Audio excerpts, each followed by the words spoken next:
ये आदरणीय बहन जी के साथ से भी और गुड़गांव के 36 बिरादरी, सभी RWA, सभी संस्थाओं, सभी NGO और जो सीनियर लीडर्स हैं जो मुझे आशीर्वाद दे रहे हैं, इन सब के आशीर्वाद से अब ये कांच का गिलास बचे गिलास, कांच का गिलास करेगा विकास। मेरा नाम या मेरा काम या मेरा परिचय कोई नया नहीं है, आप सब जानते हैं मेरे बारे में।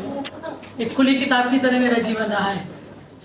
1989 में मैंने भारतीय जनता पार्टी के तौर पे राजनीतिक जीवन को अपनाया था और महिला मोर्चा की जिला अध्यक्ष मुझे बनाया गया था पहली बार। आपकी जानकारी में बताना चाहती हूँ कि उस समय अटल बिहारी वाजपेयी जी हमारे राष्ट्रीय अध्यक्ष थे और पहली बार महिला सेल बनाया गया था भारतीय जनता पार्टी के अंदर, जिसकी संयोजक पूजनीय राजमाता साहब थी। आप लोगों का सहयोग, जनता का आशीर्वाद, सब भाइयों का सहयोग मिला, मैं आगे बढ़ी। पहली बार मुझे नरेंद्र मोदी जी ने हरियाणा की राजनीति में ये कहते हुए जनरल बॉडी गुड़गांव का अध्यक्ष बनाया था कि मैं देखना चाहता हूं कि क्या कोई महिला जनरल बॉडी को संभाल सकती है। उस समय मेवात, सोना और गुड़गांव ये सब एक ही जिला होता था। मैं जिला अध्यक्ष बनी, बहुत सफलतापूर्वक मैंने अपना काम किया। महिला मोर्चे की प्रदेश की अध्यक्ष रही। पहली बार मुझे टिकट वितरण कमेटी का सदस्य बनाया गया पार्टी की तरफ से। राष्ट्रीय सचिव रही महिला मोर्चे की। और निर्भया कांड जब दिल्ली में हुआ, उसके बाद में जो पॉश एक्ट बनाया गया सेक्सुअल हैरेसमेंट के लिए महिलाओं की सुरक्षा के तहत, उस एक्ट को देश के अंदर इम्प्लीमेंट करने वाली मैं पहली चेयरपर्सन रही भारत सरकार और हरियाणा सरकार के अंदर। एक सामाजिक संस्थाओं में काम किया। आप सब जानते हैं आदर्श ब्राह्मण सभा गुड़गांव में उस समय कुछ मारुति के कर्मचारियों ने इस सभा को शुरू किया था। जिस भूमि के ऊपर ये भवन आज बना है, बड़ा गर्व होता है, खुशी होती है। उसको बचाने के लिए संघर्ष करने वाली आपकी बहन थी, आपकी साथी थी। अपने समाज के लिए, जनता के लिए जो भी मेरे जीवन में मेरे साथ जुड़ा, उन सब का शुक्रिया करते हुए मैं आगे बढ़ी। ये मेरा राजनीतिक सफर रहा।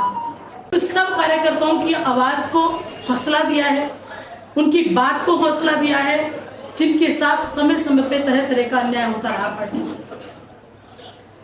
और गुड़गांव की जो दुर्दशा है, मैंने अपने पूरे राजनीतिक जीवन में, पूरे सामाजिक जीवन में अनेकों चुनाव देखे, सरकारें देखी, लेकिन ऐसी दुर्दशा मैंने पिछले समय से जो गुड़गांव की देखी कभी नहीं। दिवाली के दिनों पे भी दरवाजों के आगे कूड़ों के सड़ते हुए ढेर देखकर मन को बहुत पीड़ा होती थी। कभी नहीं सोचा था कि जिस भारतीय जनता पार्टी को हमने अपना जीवन दिया, मैं 21 साल की थी जब राजनीतिक क्षेत्र में आई थी, छोटे छोटे बच्चों को छोड़ के अपने अपने परिवार को बलिदान करके हमने पार्टी की सेवा की। कभी नहीं सोचा था कि यह दुर्दशा गुड़गांव की देखनी पड़ेगी। आज गुड़गांव के विकास के लिए, आज गुड़गांव की जनता को न्याय मिले, उनका हक मिले, गुड़गांव इस दुर्दशा से बाहर आए, इस बात के लिए मैं आज नवीन भाई का समर्थन करने के लिए। नवीन भाई किसी पार्टी के सदस्य नहीं है, वो निर्दलीय कैंडिडेट है।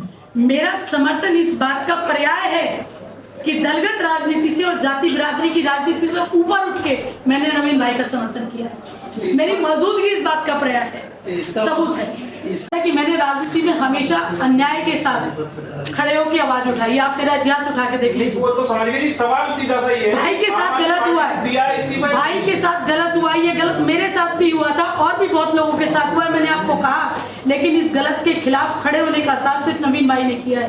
पहली बार किसी ने यह साहस किया है और मैं उस साहस में उनके साहस को बुलंदी तक पहुंचाने के लिए आई। पार्टी के उम्मीदवार नवीन गोयल की पार्टी में हूँ, जनता जनार्दन के साथ हूँ।